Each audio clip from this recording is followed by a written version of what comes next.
everyone, welcome back in my YouTube channel. Today I am going to discuss a very important topic of chapter 3rd, that is consumer equilibrium utility analysis. In this lecture, we'll learn about what is law of diminishing marginal utility. What do you know about consumer equilibrium and consumer equilibrium in case of one commodity? These three things we will discuss in this session. In the previous lecture, we discussed about utility. You know very well what is utility. Utility is a want satisfying power of a commodity. किसी भी commodity की जो wants है उसको satisfy करने की power को हम क्या कहते हैं? यूटिलिटी कहते हैं. ये हमने पहले वाले लेक्चर में डिस्कस किया था. Then we discuss about the two approaches of utility, cardinal utility approach and ordinal utility approach also. What is cardinal utility approach? Cardinal utility approach is that approach in which we can express utility in terms of number, जिसमें हम numbers के form में utility को express कर सकते हैं, उसको हम कार्डिनल यूटिलिटी अप्रोच कहते थे. जैसे हमने एग्जाम्पल से डिस्कस किया था, फिर से वापस एग्जाम्पल दे देती हूँ. अगर मैं बात करती हूँ कि एक कप टी को कंज्यूम करने के बाद मुझे कितनी यूटिलिटी मिल रही है, suppose I got satisfaction of 15 utils of utility. तो ये क्या किया मैंने कि एक कप टी कंज्यूम करने से कितनी यूटिल्स में सेटिस्फेक्शन मिला, ये है कार्डिनल यूटिलिटी अप्रोच. हम इसको नंबर्स में मेजर कर पा रहे हैं, एक्सप्रेस कर पा रहे हैं. That is called cardinal utility approach. Then we discuss ordinal utility approach. Ordinal utility approach क्या था? When we are not express utility in terms of numbers. हम नंबर्स में एक्सप्रेस नहीं कर पाएंगे यूटिलिटी को, बट हम कंपेयर जरूर कर पाएंगे दो डिफरेंट कमोडिटीज को. सपोज टी और कॉफी की बात करें तो tea is giving more satisfaction than coffee, then this is called ordinal utility approach.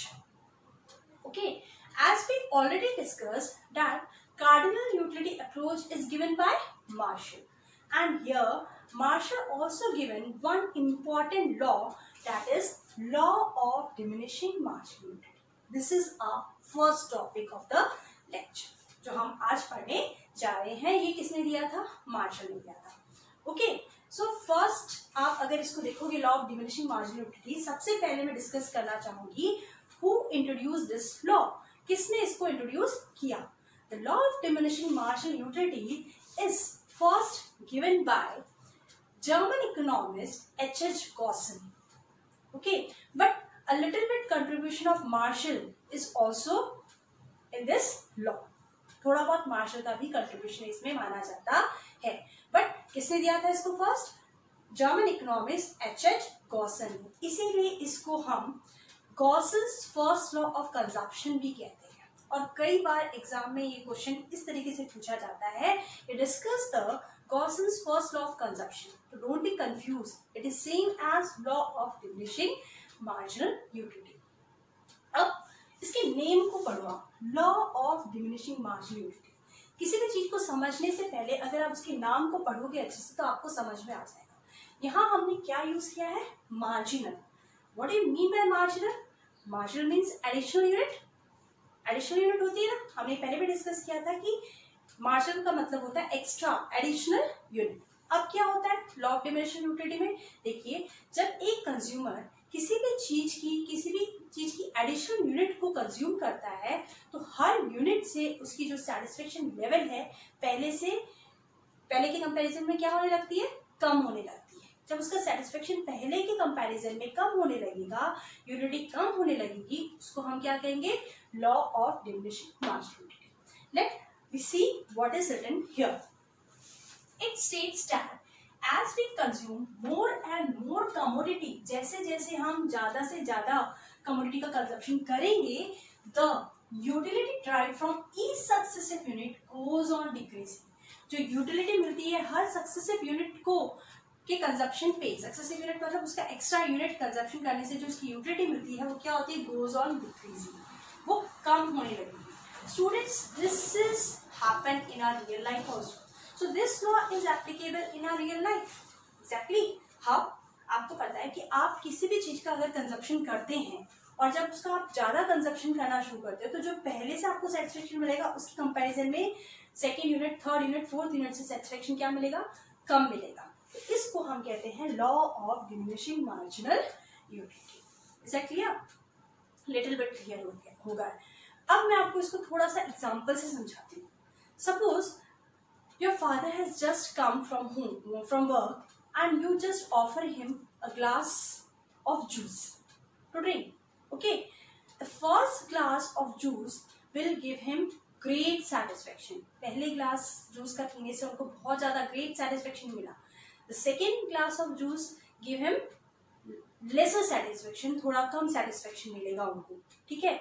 But after the consumption of second glass, third glass अगर आप उनको देते हो तो क्या होगा, अब उनकी इच्छा नहीं है पीने की तो क्या होगा, वो उस चीज को, उनका मन नहीं है तो क्या होगा, marginal utility drops to zero, वो जीरो हो जाएगी because he would not need any more glass of juice. तो मार्जिनल यूटिलिटी क्या हो गई, जीरो हो गई. ये हम ऑलरेडी पहले वाले प्रीवियस लेक्चर्स में पढ़ चुके हैं. और उसके बाद भी अगर आपने उनको और फोर्स किया to consume one more glass of juice, it will lead to disutility. तो क्या होगी, डिसयूटिलिटी. तो यहाँ आपने क्या देखा, फर्स्ट ग्लास ऑफ जूस से उनको सेटिस्फेक्शन बहुत ज्यादा मिला, सेकेंड ग्लास ऑफ जूस से उनको सेटिस्फेक्शन थोड़ा कम मिला, थर्ड ग्लास ऑफ जूस से जीरो, क्योंकि उनको पीना ही नहीं था फिर भी उन्होंने कंजप्शन किया. एंड अगर उसके बाद भी फोर्थ ग्लास ऑफ जूस उन्होंने ड्रिंक किया तो क्या हुआ, डिसयूटिलिटी. सो ये क्या है, this is law of marginal utility. इसको हम लॉ ऑफ मार्जिनल यूटिलिटी कहते हैं.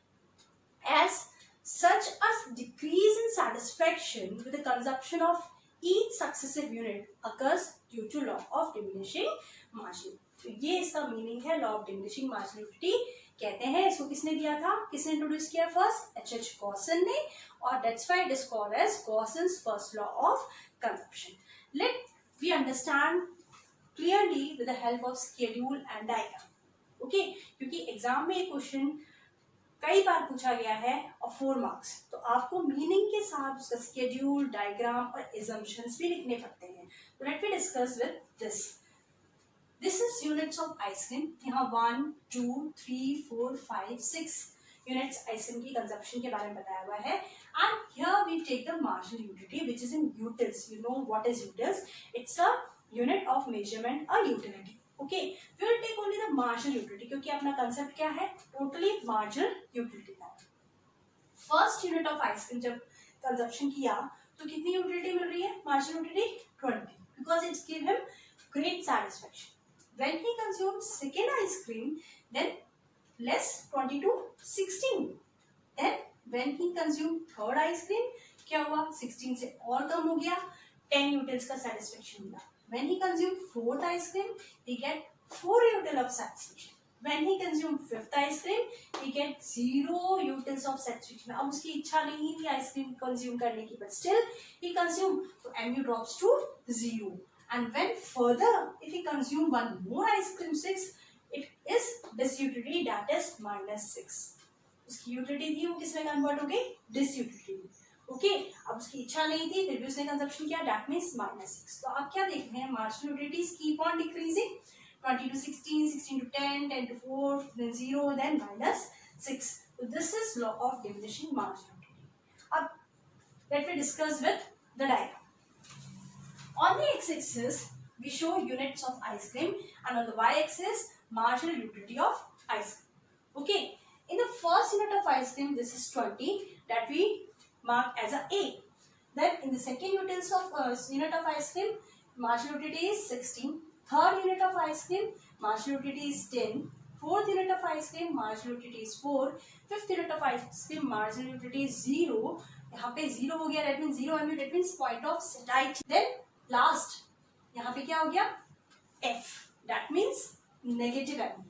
Okay, so क्या हो रहा है, MU curve slopes downward. MU का कर्व क्या बन रहा है, it's sloping downward from left to right. So MU curve slopes downward indicating decrease in satisfaction with each successive unit ice cream. जैसे जैसे आपने एक एक कमोडिटी आइसक्रीम की, एक एक यूनिट आइसक्रीम की इंक्रीज करी, marginal utility keep on decreasing and that's why marginal utility curve is sloping downward. That indicates decrease in satisfaction with each successive unit of ice cream. This is zero MU, क्योंकि यहाँ पर marginal utility क्या मिल रही है, zero का satisfaction मिल रहा है, इसको हम पॉइंट ऑफ सिवियरिटी भी कहते हैं। एंड दिस 6 यूनिट पे उसको क्या मिल रहा है, negative MU, this utility that we discuss in the diagram. Okay, now to talk about some basic assumptions of marginal utility. Without assumptions, this law is not applicable at all. ये law of diminishing marginal utility applicable होती ही इसके assumption के basis पे, कुछ conditions पे। First condition is cardinal measurement of utility. As we discussed that we are studying law of diminishing marginal utility, जो किसके अंदर आती है, cardinal utility approach। क्यों आ रही कार्डिनल यूटिलिटी अप्रोच में, because here we measured our marginal utility in utils, हम यूटिल्स में कर रहे हैं, हम नंबर्स में इसको एक्सप्रेस कर पा रहे हैं। सो यहाँ पर कार्डिनल नंबर्स में हम मेजर कर पा रहे हैं, तो ये कार्डिनल यूटिलिटी अप्रोच होगा। तो मैंने क्या पढ़ा, cardinal measurement of utility, that means utility can be measured or a consumer can express his satisfaction in quantity terms like 1, 2, 3 and all, like 20, 16, 10, 4, 0, -6. So this is the first assumption of this law. Second assumption is monetary measurement of utility. Monetary means money. So here the utility is measured in terms of money. Money के terms में हम major करेंगे। ऐसा नहीं है कि आप किसी भी कमोडिटी का, सपोज आइसक्रीम आपको फ्री में अगर मिल रही है और आप उसे कंजप्शन कर रहे हो, तो ये लॉ एप्लीकेबल नहीं होगी। अगर आपको फ्री में मिल रही है तो आपको सेटिस्फेक्शन का मतलब समझ में नहीं आएगा, because it is totally free for you. But when you give money for it, तो आपको सेटिस्फेक्शन ज्यादा अच्छे समझ में आएगा, बिकॉज आप उसको मनी से रिलेट करें। अभी आपको ये चीज नहीं समझ में आएगी बिकॉज हमने नहीं पढ़ा, but later on will discuss this monetary terms of money से कैसे इसको रिलेट करते हैं। हम आगे वाले टॉपिक्स में इसको रिलेट करेंगे, पढ़ेंगे, तब आपको ये बेटर अच्छे से समझ में आ पाएगा। Third is consumption of standard unit. Here we means it's a standard unit, मतलब it is assumed that a reasonable or standard quantity of a commodity is consumed. Means अगर मैं बात करूँ एक स्टैंडर्ड क्वांटिटी की, स्टैंडर्ड क्वांटिटी मीन्स हम एक cup of T पीते हैं या एक स्पून ऑफ टी पीते हैं, हमें सेटिस्फेक्शन एक कप ऑफ टी पीने से मिलेगा, ना कि एक स्पून ऑफ टी से। तो हम जो कंजप्शन कर रहे हैं that will be on standard unit. अगर आप एक स्पून ऑफ टी पीकर, 1 spoon of T V drink, ठीक है, कंजप्शन किया आपने, आपको सेटिस्फेक्शन ज्यादा मिला। सेकेंड स्पून ऑफ टी अगर आपने कंजप्शन किया तो आपको सेटिस्फेक्शन उससे भी ज्यादा मिलेगा, क्योंकि spoon is not a standard unit. So that's why here the law is not applicable if you are not taking standard unit. तो बहुत जरूरी consumption should be on standard unit. एक स्टैंडर्ड यूनिट होनी चाहिए, glass of water not a spoon of water, glass of a cup of tea not a spoon of tea, like that. Fourth, continuous consumption. Consumption continuous way में होना चाहिए, continuity process में होना चाहिए। आप जब कंजप्शन कर रहे हो तो कंटिन्यू में होना चाहिए। जैसे example will take example of ice cream. 1 ice cream भी कंज्यूम राइट नाउ, सेकेंड भी अभी करनी है, थर्ड भी अभी करनी है, फोर्थ भी अभी करनी है, फिफ्थ भी अभी करनी है, सिक्स्थ भी अभी करनी है, तभी इस लॉ को एप्लीकेबल कर पाओगे। ये लॉ अपनी एग्जिस्टेंस बता पाएगा, law of diminishing marginal show कर पाएगा, otherwise it is not. Suppose 1 ice cream I eat in the morning and second 1 I eat in the evening, तो क्या होगा, सेटिस्फेक्शन एक मॉर्निंग में कंज्यूम किया, एक इवनिंग में कंज्यूम करने से उसका सेटिस्फेक्शन सेकेंड वन का सेटिस्फेक्शन और ज्यादा हायर होगा और ज्यादा ग्रेटर होगा। और यहाँ पे क्या कहते हैं कि लॉ ऑफ डिमिनिशिंग मार्जिनल कहता है कि from each successive unit goes on decreasing consumption. अगर आप एक सक्सेसिव यूनिट का करते हो, एडिशनल यूनिट का करते हो, तो उसका जो यूटिलिटी क्या होती है वो डिक्लाइन हो रही है। ओके, तो ये एप्लीकेबल होगा नहीं होगा, तो it should be in continuous consumption. And last assumption is no change in quality. Whatever commodity you are taken, उसकी quality should be the same. Suppose आपने आइसक्रीम ली है, first ice cream you have taken, उसमें इतनी toppings और कह सकते हैं nuts and all ज़्यादा नहीं थे, but the second ice cream which you have taken that is उसमें बहुत ज़्यादा टॉपिंग्स हैं, नट्स हैं, किसका सेटिस्फेक्शन ज़्यादा मिलेगा आपको, ऑब्वियसली सेकेंड वन का। सो ये भी नहीं होना चाहिए, तो नो चेंज इन क्वालिटी। तो ये एजम्पशन के बेसिस पे हम लॉ ऑफ डिमिनिशिंग मार्जिनल को पढ़ते हैं। पहला एजम्पशन कि वो कार्डिनल मेजरमेंट्स ऑफ यूटिलिटी होना चाहिए, नंबर्स में हम उसको एक्सप्रेस कर सकते हैं लाइक दिस। सेकेंड मैंने बताया मनी के टर्म्स में रिलेट करना। Third we discuss consumption of standard unit होनी चाहिए। Fourth we discuss that continuous consumption होना चाहिए। Last, no change in quality. So this is law of diminishing marginal utility. जैसे जैसे आप एडिशनल यूनिट का कंजप्शन करोगे वैसे वैसे उसकी utility keep on decreasing, declining. Okay, so hope you will understand better the concept of law of diminishing marginal utility. Now we start with our next topic, that is consumer equilibrium. To understand this, we should know the meaning of equilibrium first. What I mean by equilibrium here? Equilibrium means a state of rest, or we can say that a position of no change. मतलब ऐसी condition, ऐसी situation जिसके बाद आपका further action करने का मन नहीं हो, ये स्टेट ऑफ रेस्ट की कंडीशन होती है। ओके, आप फर्दर एक्शन करने में इंटरेस्टेड नहीं हो, you are not interested in further action at all. So this situation is called state of rest, it is called equilibrium. Suppose you start eating a gulab jamun. When you eat first gulab jamun, then you eat second, then third, then fourth. Now what happened? You say that you are not supposed to eat any more. अब आप नहीं खा सकते और तो आपकी क्या situation आ गई है? That situation is called equilibrium. You are not supposed to do further action, आप और खाने में इंटरेस्टेड नहीं हो तो आपकी कौन सी सिचुएशन आ गई है? स्टेट ऑफ रेस्ट की सिचुएशन आ गई है, पोजीशन ऑफ नो चेंज हो चुका है, जिसको हम क्या कहते हैं? इक्विलिब्रियम कहते हैं। So in this chapter we study the combination of these two words, consumer equilibrium. Okay, so consumer equilibrium होता क्या है? Let we discuss generally. It means what is that point in which the consumer will be stable. मतलब consumer ना उसे ज्यादा consumption करना पसंद करेगा, ना उसे कम कंजप्शन करना पसंद करेगा। वो उस पर्टिकुलर सिचुएशन में सेटिस्फाइड है, वो कहीं उससे आगे शिफ्ट या पीछे शिफ्ट होना नहीं चाहता। That means a consumer equilibrium. Let me discuss this with a definition or meaning. It refers to the situation when a consumer is having maximum satisfaction with limited income and has no tendency to change his way of existing expenditure. मतलब ये वो situation है जब consumer को maximum satisfaction मिल रही है उसकी limited income में और कोई टेंडेंसी नहीं है, वो नहीं चाहता कि अपनी इस एग्जिस्टिंग एक्सपेंडिचर को, अपने खर्चों को शिफ्ट करे आगे या पीछे, कम या ज्यादा करे। तो उसको क्या कहते हैं? कंज्यूमर इक्विलिब्रियम कहते हैं।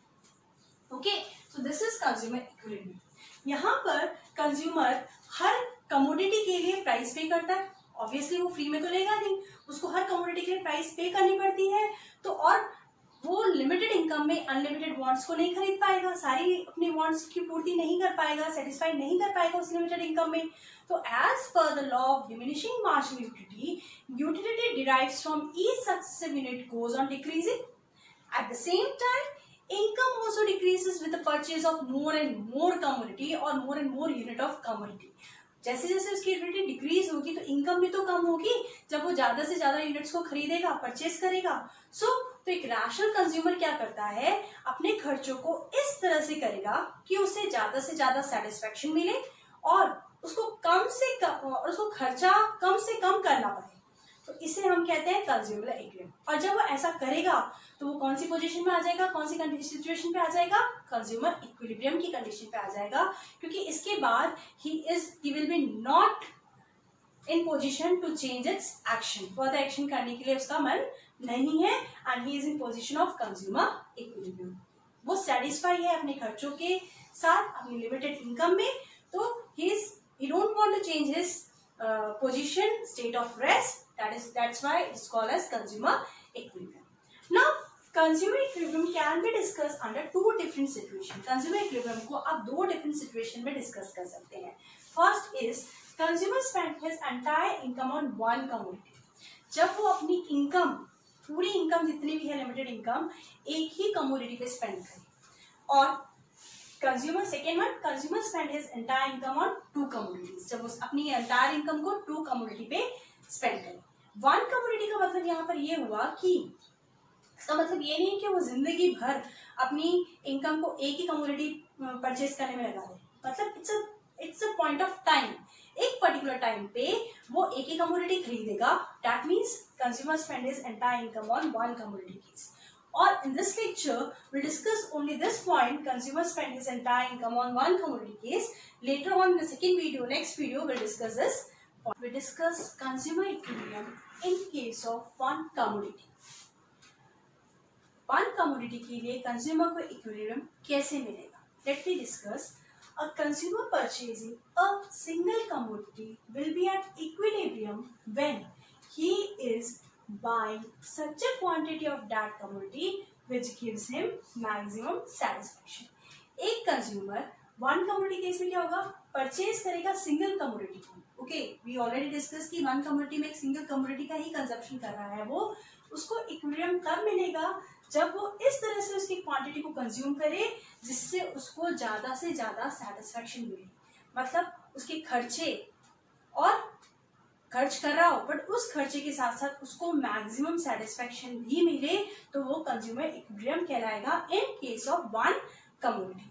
Okay, so when a consumer is consuming one commodity, in that case the consumer equilibrium is dependent on the following factors. What are the factors?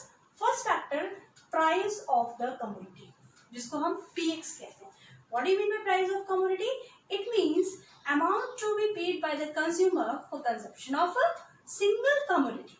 मतलब कोई भी कमोडिटी जो वो कंज्यूम कर रहा है उसके लिए वो कुछ पर्टिकुलर अमाउंट पे करेगा, प्राइस पे करेगा, उस प्राइस को हम PX कहते हैं, प्राइस ऑफ द कमोडिटी कहते हैं। This is the first factor which affects this consumer equilibrium in case of one commodity. Second factor is marginal utility of commodity MUX, जो हम ऑलरेडी पढ़ चुके हैं। Marginal utility, that means marginal utility. Marginal utility मतलब क्या होता है? It means satisfaction derived from the consumption of every additional unit, and what happened? It keeps on decreasing. आप एक एडिशनल यूनिट की जब कंजप्शन करते हो तो उसका सेटिस्फेक्शन क्या होता है? डिक्रीज होता है। वी ऑलरेडी डिस्कस दिस, जिसको हम MU कहते हैं, that is marginal utility of commodity, that means MUX। X हम इसलिए लगाते हैं क्योंकि यहाँ पर हम कमोडिटी एक्स की बात कर रहे हैं। Okay, third and very important factor is marginal utility of money, that is MUM। इसका मतलब ये होता है कि value of rupee, it refers to value of rupee to a consumer. Consumer के लिए एक रुपए की वैल्यू क्या है या रुपए की वैल्यू क्या है? What is the meaning of rupees for a consumer? अब it's depend on person to person. Value जो होती है मनी की वो पर्सन टू पर्सन पे डिपेंड करती है। If you talk about a rich person के लिए 1 रुपीज की वैल्यू क्या होगी? ऑब्वियसली कम होगी, बट पुअर पर्सन के लिए उसी 1 रुपीज की वैल्यू क्या होगी? ज्यादा होगी। तो इट ऑलवेज अफेक्ट और डिपेंड पर्सन टू पर्सन। चाहे आप उस 1 रुपए को 1 रुपीज को जेब में रखो या खर्च करो, उससे आपको कितनी यूटिलिटी का सेटिस्फेक्शन मिल रहा है, हम यहाँ पर वो डिस्कस करते हैं। इसको बोलते हैं marginal utility of money. Suppose 1 rupees मेरे पास है और उस 1 रुपीज से मुझे 2 यूटिल्स का सेटिस्फेक्शन मिल रहा है, whether I spend that 1 rupees on a commodity और नॉट, बट सेटिस्फेक्शन मुझे कितने का मिल रहा है? 2 यूटिल्स का। तो उसको हम बोलते हैं marginal utility of money. Now, a very essential or important point which is necessary to study consumer equilibrium in case of one commodity, that is the condition. On which condition a consumer get a equilibrium? कौन सी situation पे कौन सी क्या condition होगी जब consumer को equilibrium होगा? तो numerical वे में इसकी कंडीशन ये होती है, देखिए equilibrium condition MUX in terms of rupees. अब यहाँ पर देखो स्टूडेंट्स, ये रुपीज के फॉर्म है, इन टर्म्स ऑफ रुपीज।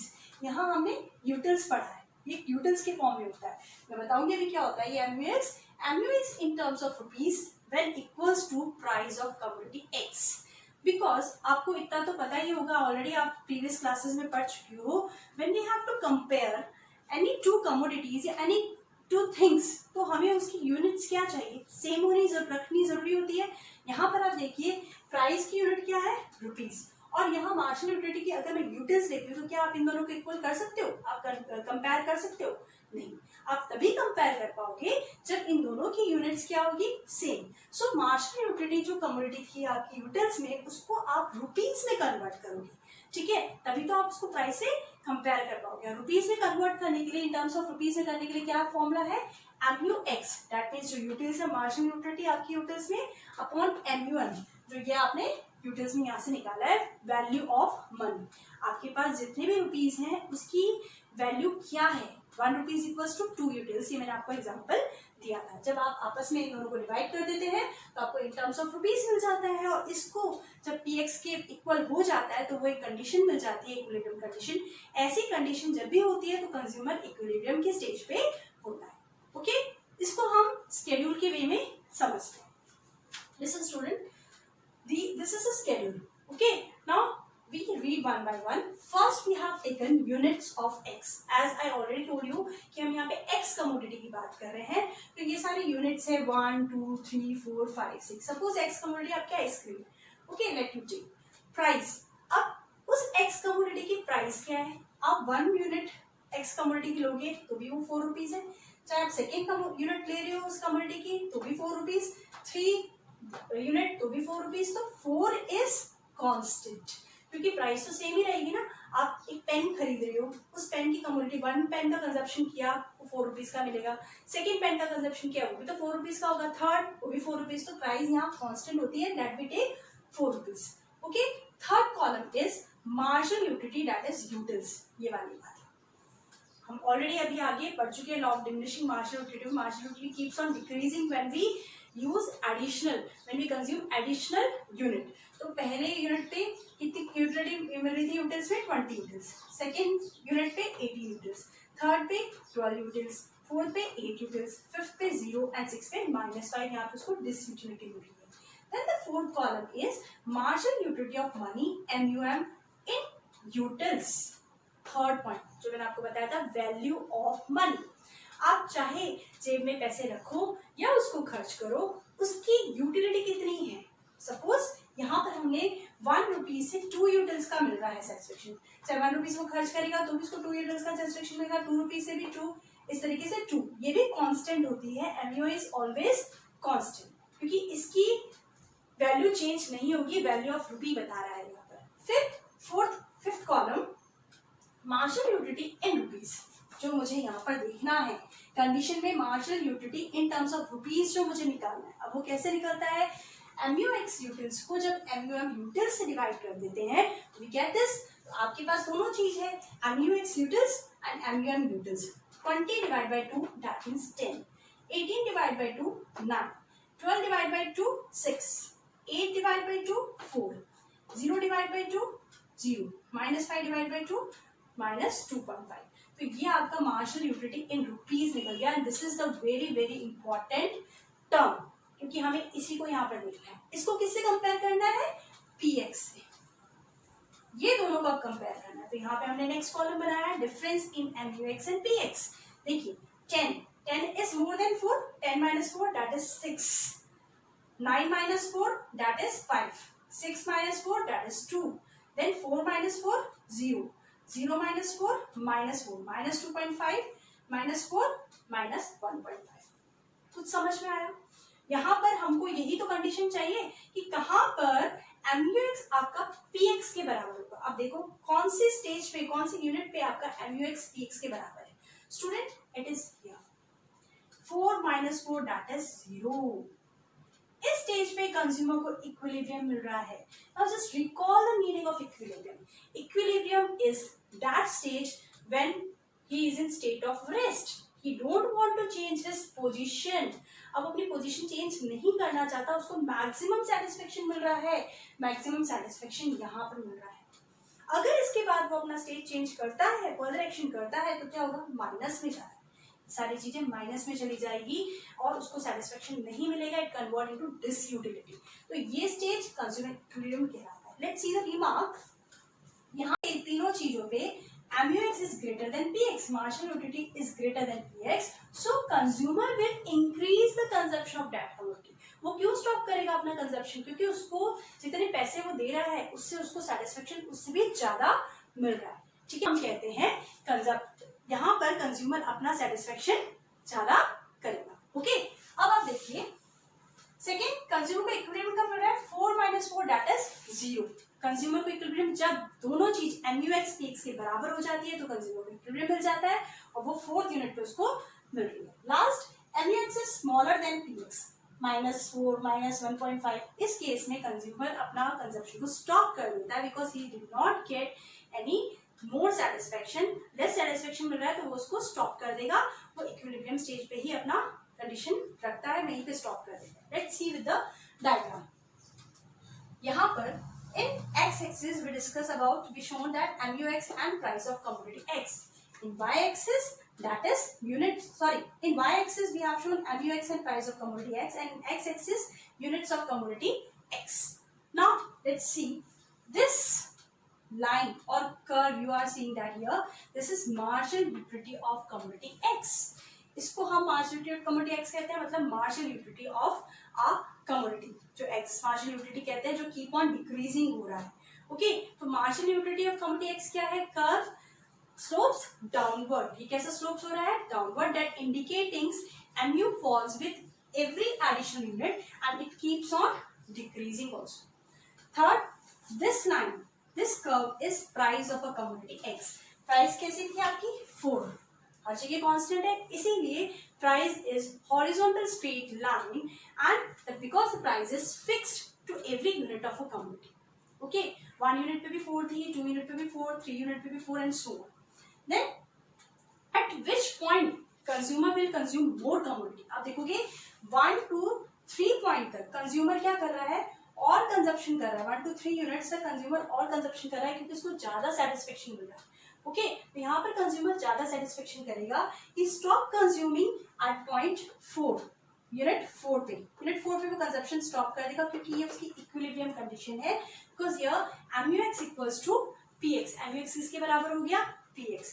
तो ये कंडीशन, ये स्टेज इक्विलिब्रियम स्टेज है किसके लिए? कंज्यूमर के लिए। ओके, वन कमोडिटी केस में। एंड उसके बाद अगर वो कंजप्शन करता है तो आप देखो क्या हो रहा है, उसको डिसयूटिलिटी मिल रही है, तो he stop consuming more commodity.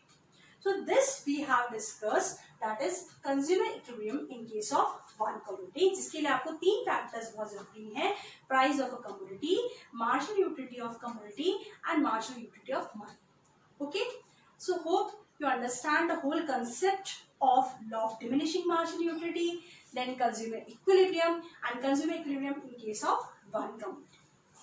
अगर आपको मेरा वीडियो अच्छा लगता है, समझ में आ रहा है पूरा, please like and subscribe my channel.